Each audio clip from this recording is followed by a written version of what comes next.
नमस्कार, मी प्रियांका पाटील. आपण पाहत आहात राष्ट्रीय लोकराज्य न्यूज, निर्भीड बातम्यांचे व्यासपीठ. आज आपण दिवसभरामध्ये घडणाऱ्या घडामोडींवर नजर टाकूया. राहुरी तालुक्यात प्राजक्तदादा तनपुरे आघाडीवर विजयभाऊ तमनर यांनी गाजवली सभा. राहुरी तालुक्यामध्ये सध्या निवडणूक प्रक्रिया जोरात सुरू आहे.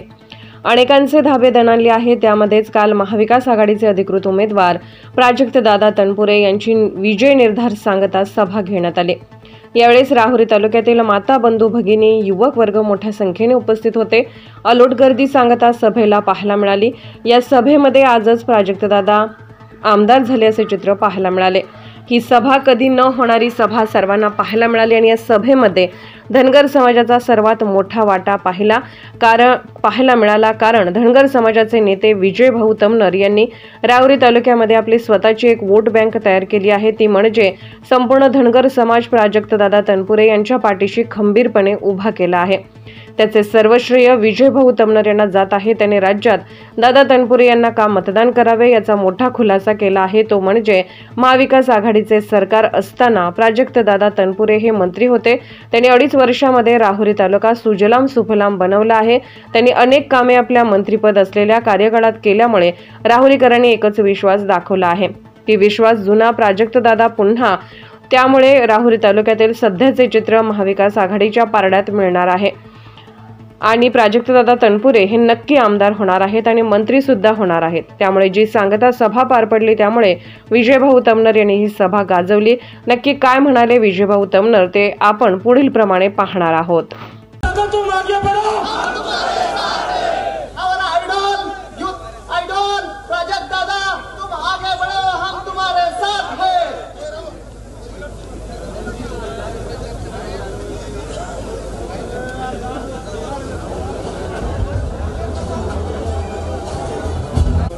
प्रचाराच्या निमित्ताने आपल्या महाविकास आघाडीचे अधिकृत उमेदवार माजी राज्यमंत्री आपल्या तालुक्याचा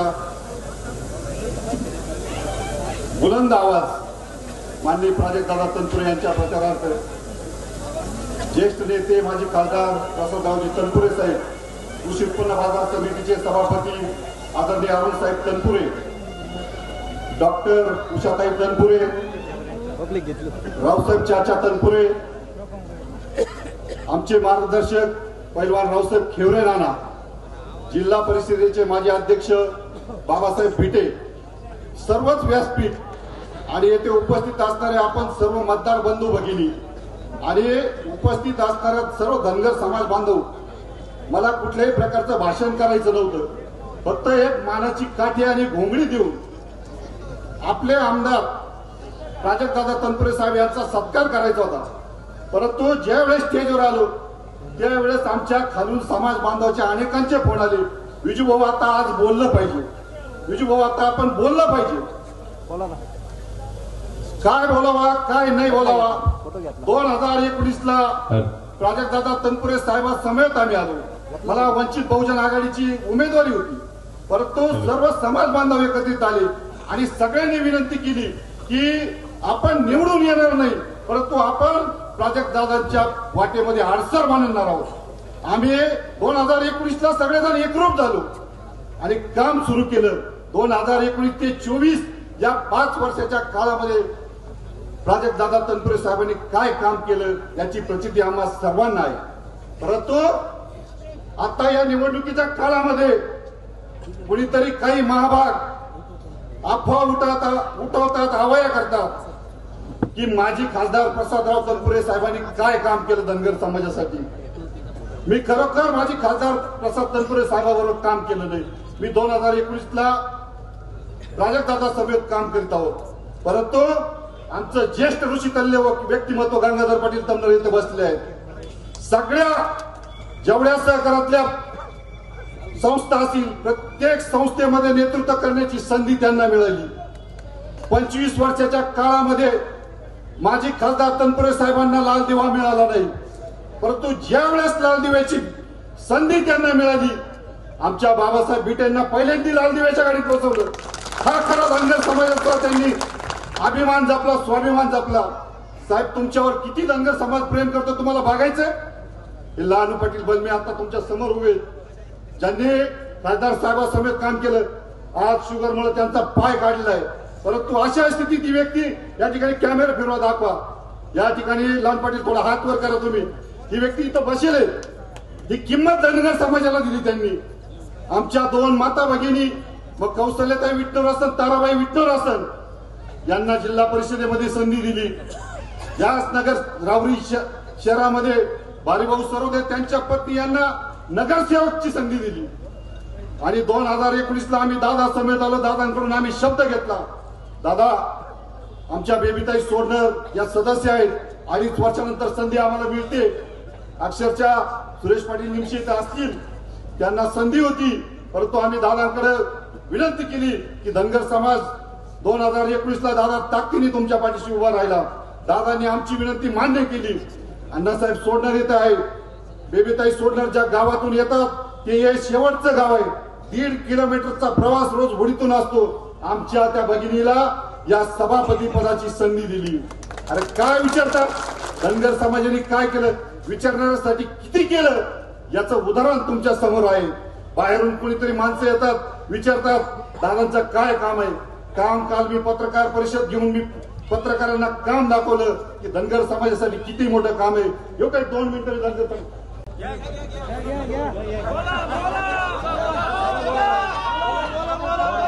अहो जाऊ द्या. उपसभापती पद ज्यांची गाय ग्रामपंचायतला लायकी नव्हती त्यांना एवढे पद दिले. हा काय मोठा सन्मान केला का? किती मोठा सन्मान या तनपुरे कुटुंबांनी केला याची जाणीव प्रत्येकाला राहिली पाहिजे. मी कुठल्याही प्रकारे कुठल्याही पक्षाचा पार्टीचा कार्यकर्ता नाही. मी फक्त दादांचे विचार आणि धनगर समाजाचा स्वाभिमान आणि धनगर समाजासाठी कोण काम करू शकतं यामुळे मी प्राजक्त दादा तनपुरे यांच्या पाठीशी उभा आहे. आणि समाजालाही कळतंय कोण कामाचा आहे कोण बिनकामाचा आहे. मी आत्ताच 16 दिवसाचं उपोषण करून पंढरपूरहून इथं आलो. मी 1.5 महिना बाहेर होतो. राज्य पातळीवर नेतृत्व करतो. पण मी असं कधी समाजाला सांगितलं नाही. आणि समाजही माझ्या पाठीशी नाही, कामाच्या पाठीशी. कामाच्या काम केलं त्यांनी म्हणून त्यांच्या पाठीशी. आणि मग माझी भूमिका काय असतं रे की जे व्यक्तिमत्व जे समाजाला न्याय देईल आणि मग समाज त्यांच्या बरोबर राहणार तर कोणाच्या बरोबर राहणार. आणि पुढच्यांनी सांगा यांनी समाजासाठी काय योगदान दिलं. अरे जे योगदान तुम्ही तुमच्या बगल बच्चांना देता आणि मग यांनी तर निस्वार्थपणे काम करणाऱ्या कार्यकर्त्यांना दिलं. तुम्हाला सांगतो काम काय असेल. वावरं जांभळी जांभूळबन आताच मी त्याचा उल्लेख केला. अहो 110-150 कोटी रुपयापर्यंतचा पूल लागत होता. दादांनी विचार केला नाही की एवढा विचार करताना माझा समाज बांधव तिकडून 1.5 किलोमीटरचा होडीने प्रवास करतो. दादांनी विचार केला नाही. अक्षरच्या रात्रीचा दिवस केला. आमचे ज्ञानेश्वर वाचकर आणि रामदास वाचकर येत आहेत. रात्र मग त्यांनी मुंबई मंत्रालयामध्ये जागून काढली. 2 खाते एकत्र केले. आणि तुम्हाला सांगतो सार्वजनिक बांधकाम असेल जलसंपदा खाता असेल या सर्वांना एकत्रित करून त्या भागातून पूल होऊ शकतो अशी प्रथम भूमिका प्राजक्त दादा तनपुरे यांनी मांडली. अक्षरशः त्यावेळेस चेष्टा केली गेली. परंतु दादांनी तुम्हाला सर्वेक्षणासाठी 19 लाख रुपये मंजूर केले. आणि आम्ही दादांना विनंती केली की दादा तुम्ही एवढा मोठा प्रकल्प तिकडे करू राहिले तुम्ही कमीत कमी नारळ फोडायला झाला. दादांनी सांगितलं रस्ता खूप अवघड आहे. मी थोडीशी पायवाट काढली आहे ती फक्त. आणि त्याच्या अगोदरच्या आमदारांनी ज्यांनी 10 वर्ष इथं सत्ता भोगली वर्षातही तुम्ही इथं उपस्थित आहात. तुम्ही जांभळीकरांना सगळ्यांना माहिती आहे. ह्या पट्ट्याने सांगितलं होतं एवढी निवडणूक मला द्या आणि पुढच्या निवडणुकीत मी 4 चाकीने तुमच्या पलीकडे येईल. 4 चाकी राहिली. परंतु दादांनी पूल झाला नाही. आपलं सरकार गेलं. काही अडचणी आल्या. परंतु 1 कोटी रुपयाची बोट ज्या बोटीमधून 4 चाकी गाडी पलीकडे जाईल आणि पलीकडून अलीकडे येईल. आज तिकडच्या परिस्थिती दादांना जाणीव आहे. आमची बाळातली बाई असू द्या किंवा सर्पदंशाचे पेशंट असू द्यात दादांनी एवढा प्रयत्न करून एवढी मोठी बोट त्या वावरत जांभूळबनसाठी दिली. अहो तिकडे पलीकडे समाज बांधव तर आहे पण मतदान कमी आहे. 5.5 कोटी रुपयाचं सबस्टेशन पलीकडे उभं केलं. पलीकडे शेवटचं टोक आहे आमचं शिरी चिकलठाण गाव आहे ना हे गुलदगड आगोरे हल्ले सगळे. तिथं सुद्धा 5.5 कोटी रुपयाचं सबस्टेशन दिलं. त्या शिरी चिकलठाणच्या सबस्टेशन साठी तर एवढी अडचण होती. जागा मिळत नव्हती. सांगू नये आता दादांनी खाजगीतून पैसे दिले जागा खरेदी केली आणि सबस्टेशन उभा करून दिलं. मांजरी गाव आहे ना आमचं, मांजरी, वांजळपुई, तिळापूर मतदारसंघात नाही, त्यांचे मतदाराला आता मिळणार नाही. पण दूरदृष्टी आहे की हा माझा मतदारसंघाचा भाग आहे, तिथं सुद्धा 5.5 कोटी रुपयाचं सबस्टेशन त्या माणसाने उभं केलं. मग या माणसाबरोबर उभं नाही राहायचं तर मग तुमच्यासारख्या काय म्हणावं, कुठल्या भाषेत बोला या लोकांना, यांच्याबरोबर समाज उभा राहणार आहे आणि कसा राहणार आहे. तुम्ही समाजासाठी काय दिलं, अनेक गोष्टी दिल्या दादांनी. तुम्हाला सांगतो मधलं आमचं गड्ड्याकडे असन, चिंचाळ असन, घोरपडवाडी असेल, अनेक समस्या असतात. आमच्या मेंढपाळ बांधवांना चराईसाठी अनेक समस्या असतात. कायदे अतिशय किचकट झालेले आहेत, आमच्या मेंढपाळ बांधवांना पण माहिती आहे. कुणी विद्यापीठात चराई करतं, परंतु दादांनी प्रत्येक वेळेस तुम्हाला सांगतो अधिकारी बोलून घेतले, समजून सांगितलं, विनंती केली 4 भिंतीच्या आत, कायदा बाजूला ठेवा, कारण हा समाज बांधव, हा मेंढपाळ समाज जगला पाहिजे. अतिशय कायदे आणि सगळ्या किचकट गोष्टी बाजूला ठेवून या ठिकाणी दादांनी न्याय देण्याचा प्रयत्न केला. बरोबर एकच दरडगाव तळीचा विषय राहिला. दरडगाव तळी येथे भाऊसाहेब भीमा गलांडे नावाचा धनगर समाज बांधव आहे. शेवटच सांगतो आणि लगेच थांबवतो. त्या भाऊसाहेब भीमा गलांडेवर दादा मंत्री असताना वन विभागाने अतिशय जुलमी कारवाई केली, पावसाळ्यात कारवाई केली. त्याचं 4-5 एकर शेत उद्ध्वस्त केलं, घर उद्ध्वस्त केलं. हे तात्काळ दादांना ज्या वेळेस कळलं, 2 दिवसांनी दादा मुंबईवरून येत आले. पाऊस चालू होता, त्याच्याकडे जायला रस्ता नव्हता. 1.5 किलोमीटर मंत्री असताना माणूस पायी चालला आमच्यावर, पायी. आम्हाला वाईट वाटलं, अरे मंत्रिपदाचा बळीजाव काय असतो अजिबात बघितलं नाही. आणि त्यावेळेस कायदे बाजूला ठेवले, स्वतःचं मंत्रिपद बाजूला ठेवलं. परंतु त्यांनी अधिकाऱ्याला सांगितलं अशी कुठल्याही प्रकारची कारवाई तुम्हाला अजिबात करता येणार नाही. खमक्यापणाने ते आमच्या समाज बांधवाच्या पाठीशी उभे राहिले. आणि तुम्हाला सांगतो अजून ते अतिक्रमण म्हणजे कायमस्वरूपी झालेलं नाही. पण दादांनी आम्हाला शब्द दिला की मी जोपर्यंत या मतदारसंघामध्ये प्रतिनिधित्व करतो तोपर्यंत तुमच्या समाज बांधवाला कुठल्याही प्रकारचा धक्का लागणार नाही, हा विश्वास दिला. त्यामुळे या विश्वासाच्या माध्यमातून आम्ही सर्वांनी ठरवलंय. दादा मी काल पत्रकार परिषद घेतली. आज वडनेर गावचे सगळे जवळजवळ 5-50 तरुण युवकांनी, 2 इंजिनियर आहेत त्यामध्ये, रवींद्र वेल्मे आणि गणेश वेल्मे, 2 इंजिनियर अतिशय हुशार तरुण आहेत. कालची पत्रकार परिषद बघितली, अफवा बघितल्या, आवाज बघितल्या, धनगर समाज कोणाच्या पाठीशी जाणार आहे. सगळ्या जणांनी येऊन सांगितलं विजू भाऊ तुम्ही दादांच्या पाठीशी उभे आहेत, आम्ही सर्व समाज बांधव तुमच्या पाठीशी ताकदीने उभं राहणार आहे. त्यामुळे आम्ही सर्वजण या निवडणुकीमध्ये एक दिलाने, एक विचाराने नामदार माननीय प्राजक्त दादा तनपुरे साहेबांच्या पाठीशी उभे आहोत. आणि तुम्हाला सांगतो 20 तारखेला निवडणूक होईल, 23 तारखेला मतमोजणी होईल. पत्रकारांना मी या ठिकाणी आवर्जून सांगतो, तुम्हाला धनगर समाजाच्या गावांची लिस्ट देतो आणि त्या लिस्टच्या माध्यमातून 80-85% जर समाज दादांच्या पाठीशी उभा राहिला नाही तर यानंतर विजय तमनर सामाजिक आणि राजकीय जीवनामध्ये नाव सांगणार नाही. एवढे बोलून माझे 2 शब्द संपवतो. राष्ट्रीय लोकराज्य न्यूज नेटवर्क राहुरी. खास दीपावली निमित्त चला पाहुणं आपल्याला जायचंय, पण कुठे जायचंय? टाकळी ढोकेश्वरच्या हॉटेल वैष्णवी मध्ये जायचंय.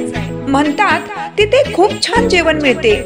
चला तर मग जाऊया पारनेर तालुक्यातील टाकळी ढोकेश्वर येथील भव्य दिव्य व सुप्रसिद्ध हॉटेल म्हणजे वैष्णवी हॉटेल. सर्वसामान्यांना परवडणारे हॉटेल म्हणजे वैष्णवी हॉटेल. एक निसर्गरम्य वातावरणाचा आनंद घेऊया फक्त वैष्णवी हॉटेलमध्ये. या हॉटेलची चवच लय न्यारी. पाहुणं एकदा या, हॉटेलची चवच लय न्यारी. अस्सल मांसाहारी प्रेमींच्या जिभेचे चोचले आता पूर्ण होणार ते फक्त हॉटेल वैष्णवी मध्ये. या ठिकाणी सर्व प्रकारच्या पार्टीच्या ऑर्डर स्वीकारल्या जातील. प्रोप्रायटर संतोष रंगनाथ ठाणगे. संपर्कासाठी मोबाईल नंबर 88 30 57 85 05. या हॉटेलचा पत्ता टाकळी ढोकेश्वर नगर, कल्याण हायवे, पारनेर चौक, तालुका पारनेर, जिल्हा अहिल्यानगर. ताज्या बातम्यांसाठी आणि अपडेट्ससाठी राष्ट्रीय लोकराज्य न्यूज चॅनलला सबस्क्राईब करा, तसेच लाईक आणि शेअरही करा.